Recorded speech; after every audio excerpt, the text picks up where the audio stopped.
Isang mapagpalang umaga po sa lahat, mga ka-Idea Land. Andito ako ngayon sa isang property. Ito ay 2.3 hectares beachfront. Ngayon ay magre-relocate kami ng property, pero i-vlog ko muna itong 2.3 hectares. Dati kasi ay na-post ko na ito, pero wala akong vlog nitong property mismo. So itong property natin ay located sa San Narciso, Quezon. Ang San Narciso, Quezon po ay may 6 to 7 hours na biyahe galing po sa Manila. At from town naman, meron po tayong 15 minutes na biyahe hanggang dito naman sa property. At from National Highway naman, meron tayong 3 minutes na papasok hanggang dito. So itong property natin, mga ka-Idea Land, ayan, meron tayong road. So accessible ito by 4 wheels. Ayan nga yung mga sasakyan. Ayan, may sasakyan dito. Tapos yung sasakyan naman namin ay naandun sa dulo. So dito ay may kuryente. Ayan, nakikita nyo yung posting yan. Mismong, ayan, dito dumadaan yung kuryente. So wala pong problema sa kuryente. Sa tubig naman, wala din problema. Ayan, may hose tayo dito. May water point po doon. Pwede kayong kumonect doon ng tubig. Ang kagandahan pa dito sa property natin, mga ka-Idea Land, ay ayan, kung makikita nyo, napaka-flat ng area. Tapos, meron na siyang bahay na light materials. Meron na ding mga kubo dun sa unahan. So, ito mga ka-Idea Land ay 2.3 hectares. Binebenta po 300 pesos per square meter. Napakamura na po yan. Kasi ang mamahal na po ng beach property ngayon. Mamaya po ay i-drone shot natin. So, baliktarin ko lang po yung camera kasi pupunta tayo doon sa unahan. So, ayun mga ka-Idea Land. Bale, ito na yung papunta doon sa shoreline. Ayan, kung nakikita nyo yun. Doon tayo pupunta. So, ipakita ko lang sa inyo itong parang bahay dati. Ayan, light materials lang siya. Mga siya, parang nyog. Tabla ng nyug. Po?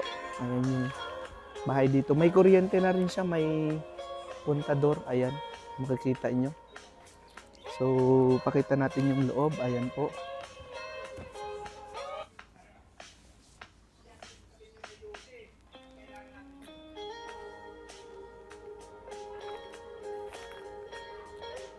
Doon naman yung mga kubo-kubo. May CR na din po dito, mamaya titingnan natin.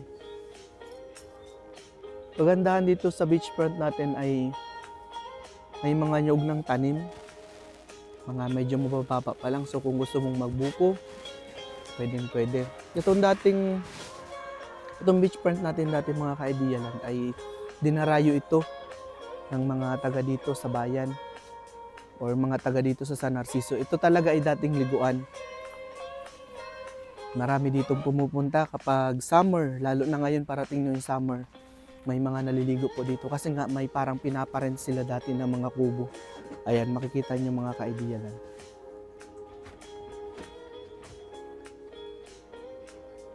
So, binebenta ng may-ari kasi hindi na po naasikaso kaya ibinebenta na. Ito pong mismong ito ay Ragay Golf po yan, yung harapan na yan. So, napakagandang investment po mga ka-Idea Land ng beach property kasi alam nyo po na pataas ang value niya. Lalo na po ngayon mga ka-Idea Land na kung familiar kayo sa magiging bago nating expressway, ito ay TR4 na kung saan ay magiging mabilis na lang ang pagpunta dito sa Quezon Province. Imbis na 6 to 7 hours, magiging na lang siya pong 4 na oras. So, napakabilis. Ibig sabihin ay tataas na talaga ang value ng mga property dito sa Quezon. So, mas magandang maagang mag-invest kasi nga papunta na po dito yung pag-unlad. Po? So, although maunlad naman na, pero syempre kapag develop na yung expressway ay talagang mas darami po yung investor dito sa Quezon. Po? Sa Quezon Province. So, ayan yung property natin. Ito ay mura pa pong binibigay kasi kalimitan ngayon ay mahal na talaga ang beach property, mga ka-Idea Land. Isa ito sa medyo mura naming nahawakan na property. So ito po palang property natin ay naka-mother title po ito. Meron na din po itong sariling lot plan, yung 2.3, kaya okay naman na po siya. Madali na lang po siyang i-transfer if ever na mabibili niyo. Ito yung sa geodetic natin kasi nga po ay magre-relocate tayo ngayon. Nitong 2.3 saka yung pong 1 hektarya din doon na beach, mamaya po naman na iba-vlog ko yun. Iba-vlog ko rin siya, ilalagay ko din siya dito sa ating YouTube channel. So, ayun pala yung CR mga ka-Idea Land. Kasi nga ay liguan dito. So, kailangan talaga ay may CR. Ayan, may 2 kubo dito. So, lapitan natin mga ka-Idea Land.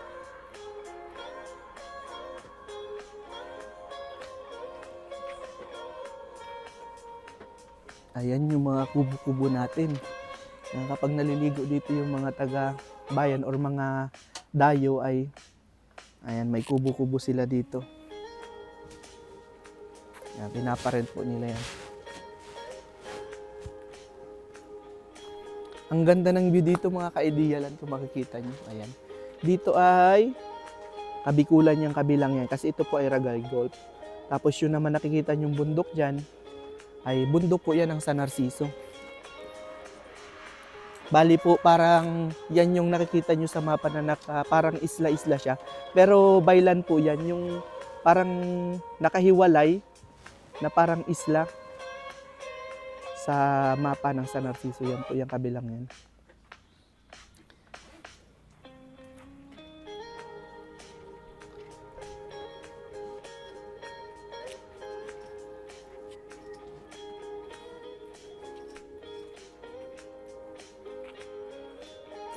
So, ito po yung tabing dagat niya. Mga ka-Idea Land, kung gusto nyo po ng ganitong may mga pebbles po siya. Kung makikita nyo yan, tapos mga bato rito. Hindi naman yung matatalas na bato kasi nga parang pebble siya. Mga ka-Idea Land, ang ganda kasi malawak yung frontage nito. Ayan, saka para ito ay sandbar pero mga pebble siya.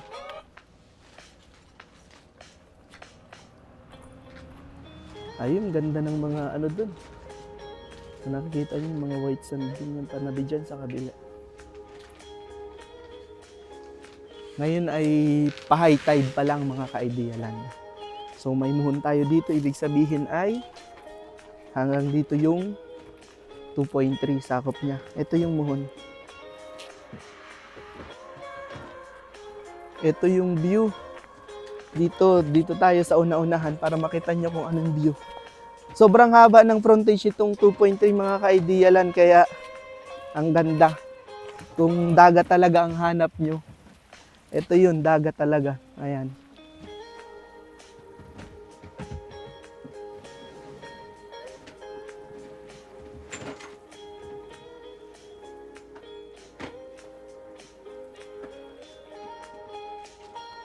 Napakaganda po nito. Halimbawa, i-develop nyo, pwede rin po. Tapos, kung gusto nyo naman, dito na kayo manirahan, pwede kasi ang ganda. Nasa dagat kayo, kung mahilig kayong mangisda, mamingwit, pwede po kasi dito ay marami tayo ditong mga nahuhuling isda. Yan dito. Ayun nga po, may nangingisda doon. Kasi itong part dito ay mayaman pa po sa lamang dagat. Itong dagat natin dito sa San Narciso. Ayan, napakahaba yung frontage natin hanggang dun. Kung nakikita nyo yung bakawan na yun, meron pa po yan dun sa kabila. Tapos ayan na nga, ayan yung frontage nyo. Ayan, ang linaw ng tubig. Kitang-kita nyo naman yung ayan, mga bato natin dyan, mga pebbles. Ayan. So, ito yung tubig natin. May kahoy na dito sila nagpipicture pag pumupunta yung mga naliligo dito. Yan yung parang ginagawa nilang picturean dito. Yun sa kahoy na yun. Maganda magpicture dyan. Meron nga akong picture dyan mga ka-Idea Land dati. Na nakatayo ata ako dito sa kahoy na ito. Dito. Ayan mga ka-Idea Land, kung interested kayo dito sa property natin, napuntahan na 2.3 hectares. 300 pesos per square meter only. Napakamura, mother titled. Location po ay sa Narciso, Quezon. I-PM nyo lang po ako kung nagustuhan nyo po ito. So, available po tayo sa WhatsApp, Viber. Tapos may cellphone number naman tayo. Pwede nyo kong tawagan or i-message na lang po mismo sa aking Facebook account. Ano mga ka-Idealan? So, maraming salamat po sa patuloy pong sumusubscribe para makakuha ng property. Alam kong hanggang ngayon po ay naghahanap pa rin kayo ng property. Sana po ay makakuha na po kayo.